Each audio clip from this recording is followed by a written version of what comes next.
एक तर काय होतंय, धर्मादाय आयुक्तांच्या माध्यमातून कुठेतरी जे ट्रस्ट आहेत त्या ट्रस्टवर अप्रत्यक्षपणे ताबा घेण्याचा प्रयत्न केला जातोय असं कुठेतरी आम्हाला जाणवतंय।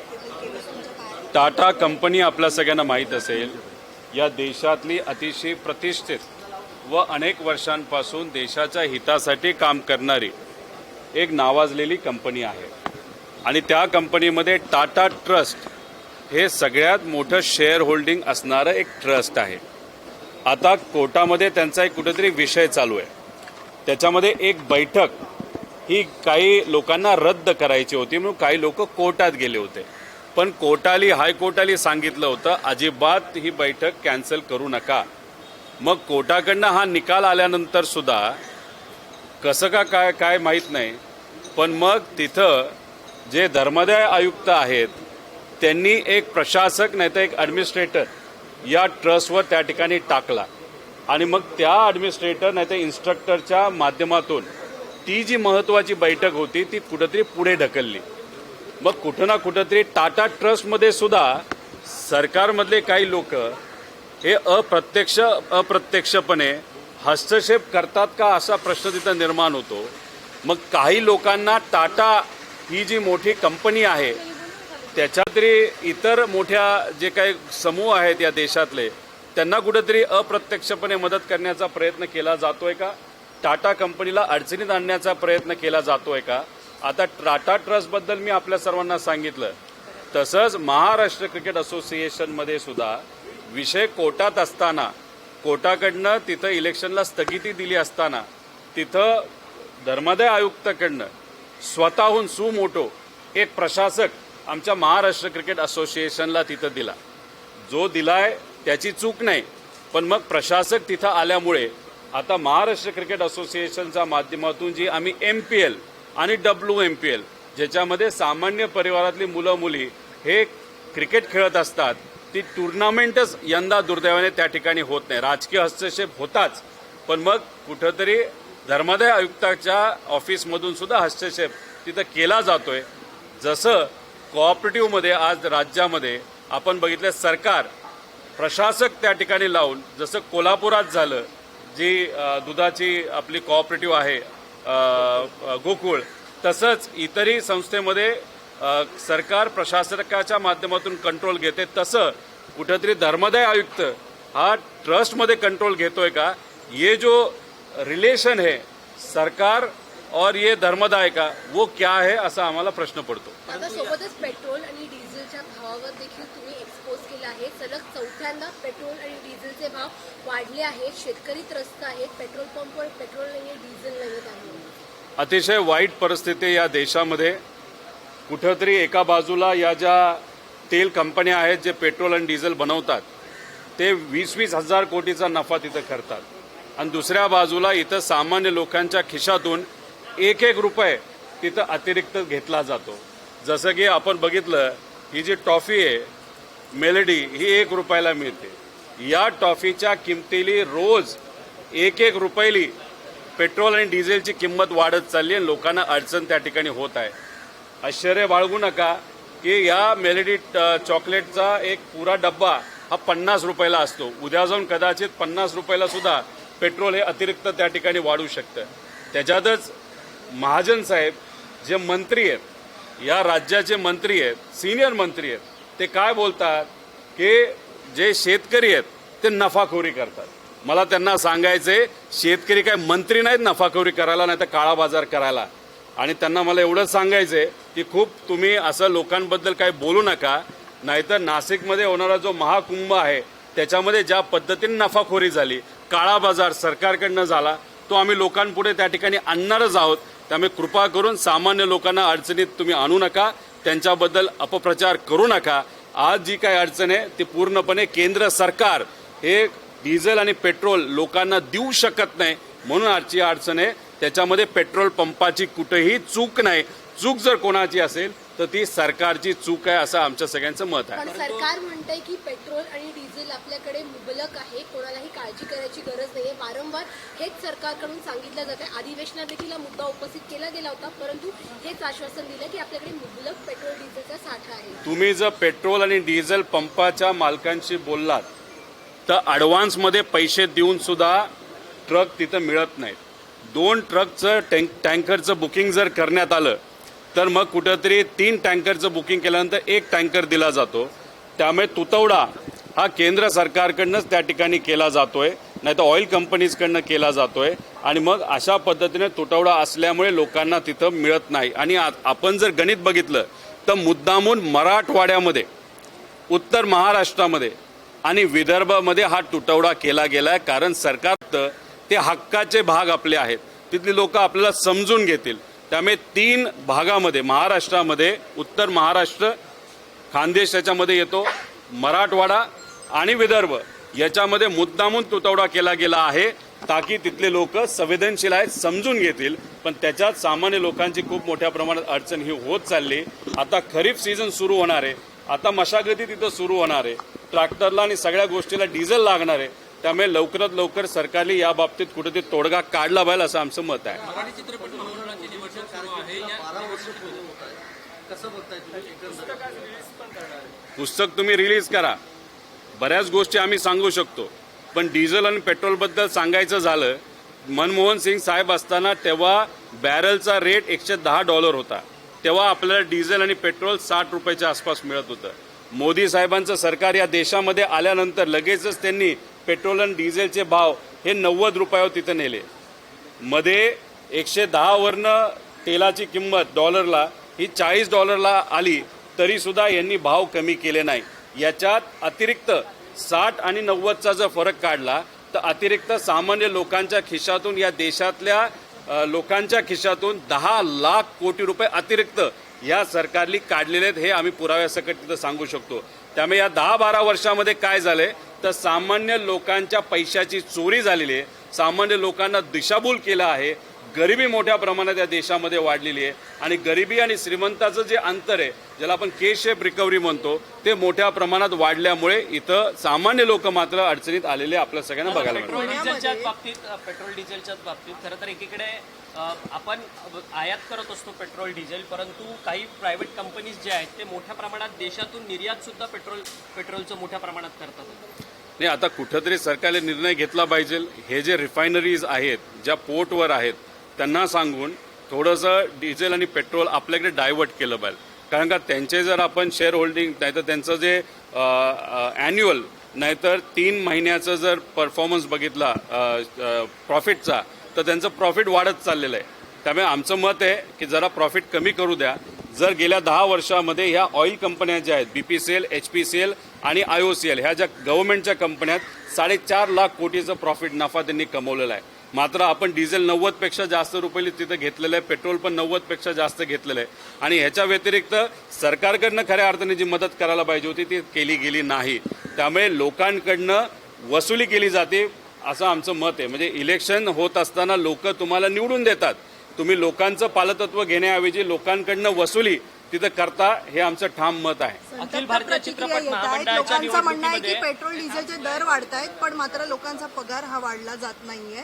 त्याच्याकडे कसं मग? एक तर लोकांचा पगार यंदा 5 ते 6% प्रायव्हेट सेक्टरमध्ये वाढेल असा अंदाज आहे. की प्रायव्हेट सेक्टर मोठ्या प्रमाणात तिथं अडचणीत आले.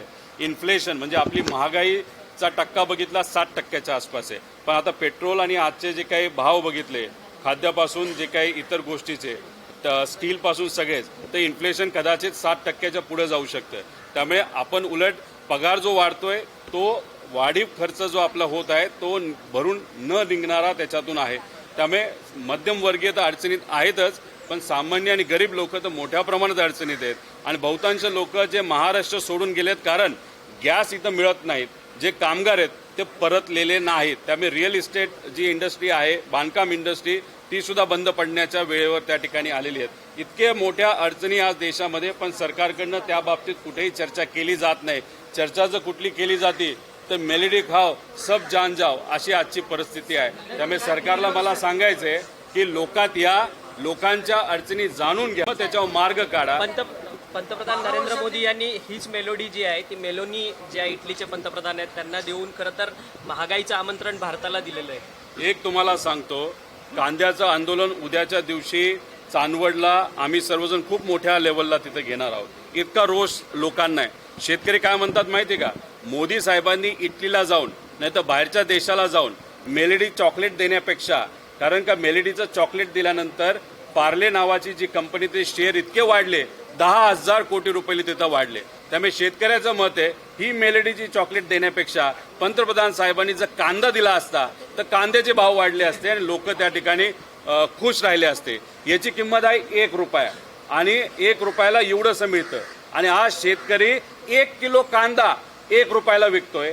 कुठंतरी या सरकारला लाज वाटली पाहिजे असं आमचं मत आहे. त्यामुळे उद्या खूप मोठ्या संख्येने आम्ही असू, काँग्रेसचे नेते सपकाळ साहेब असतील, शशिकांत शिंदे साहेब आमच्या पक्षातले नेते असतील, दानवे साहेब उद्धव ठाकरे साहेबांच्या पक्षातले आणि CPM असं मिळून एक मोठं आंदोलन चांदवडला सकाळी 9 वाजता उद्या 26 तारखेला त्या ठिकाणी घेतात. दादा, राज्यात सगळ्या निवडणुका ज्या आहेत त्या बिनविरोध घेण्याच्या संदर्भातल्या हालचाली सध्या सुरू आहेत. अखिल भारतीय चित्रपट महामंडळाच्या निवडणुकीत सुद्धा आता मंत्री उदय सामंत यांच्या दुसऱ्या पत्नी नीलम शिर्के या निवडणुकीत आलेल्या आहेत आणि त्यांच्यामुळे अनेक लोकांचे फॉर्म जे आहेत उमेदवारी फॉर्म ते पोचलेच नाही. स्वतः अभिनेते विजय पाटकर यांनी आरोप केला आहे.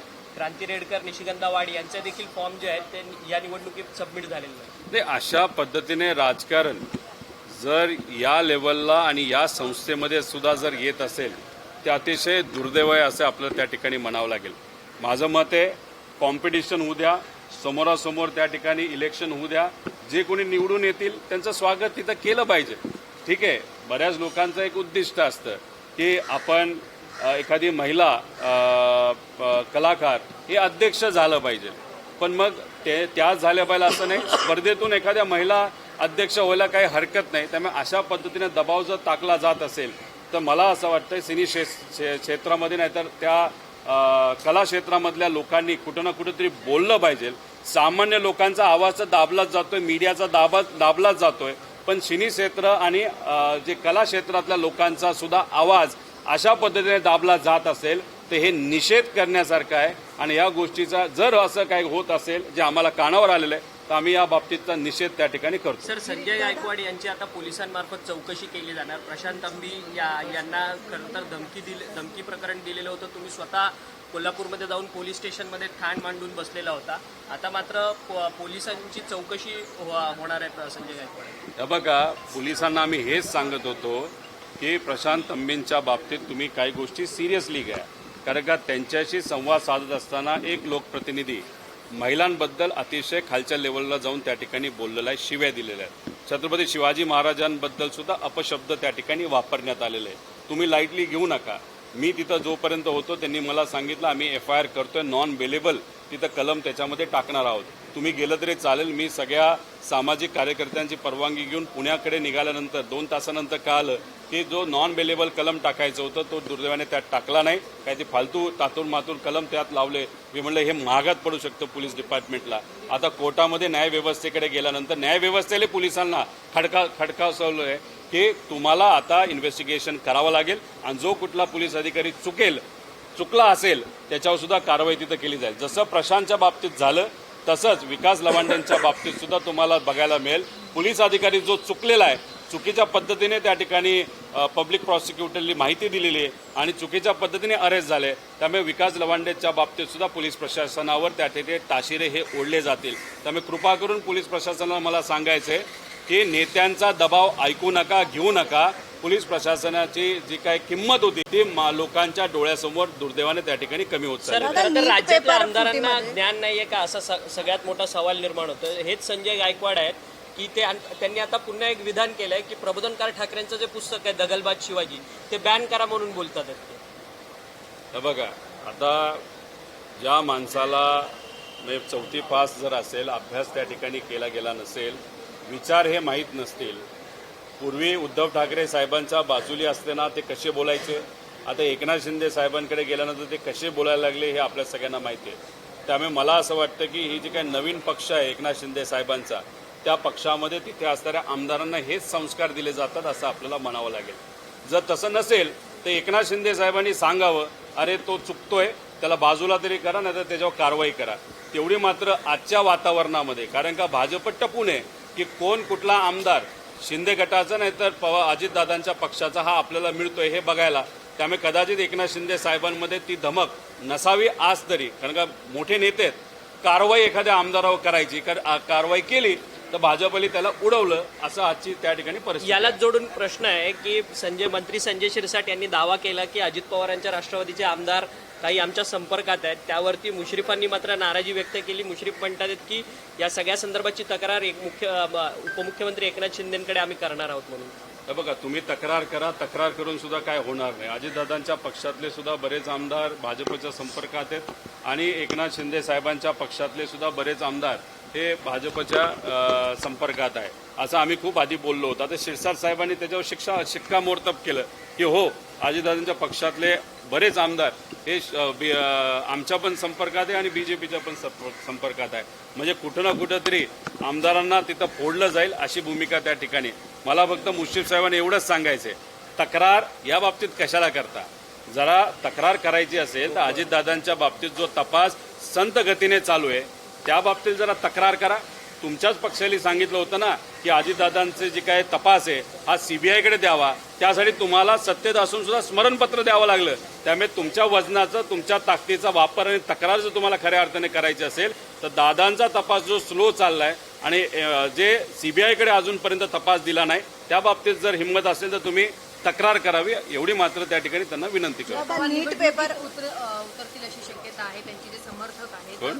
जय पवार आगामी या विधान परिषदेच्या निवडणुकीत उतरतील. पोस्टर बिस्टर्स व्हायरल होतात. कसं पाहतात? बघा, आता त्याच्या मनामध्ये आहे नाही आहे, त्यांच्या पक्षामध्ये आहे नाही आहे, पण कसं असतं की एखादा व्यक्ती जेव्हा राजकारणात नवीन नवीन येतो तेव्हा काही आसपास काही कार्यकर्ते जुडले जातात आणि काही कार्यकर्ते टी व्हीवर येण्यासाठी व त्या नेत्याच्या जवळ जाण्यासाठी व चांगलं एक म्हणतात ना गोडी गोडी, जसं हे मेलडी आहे तसं गोड गोड एक कुठेतरी संबंध त्या ठिकाणी व्हावेत. सत्तेत कामं बरीच होतात म्हणून काही लोक पोस्टर तिथे करत असतात.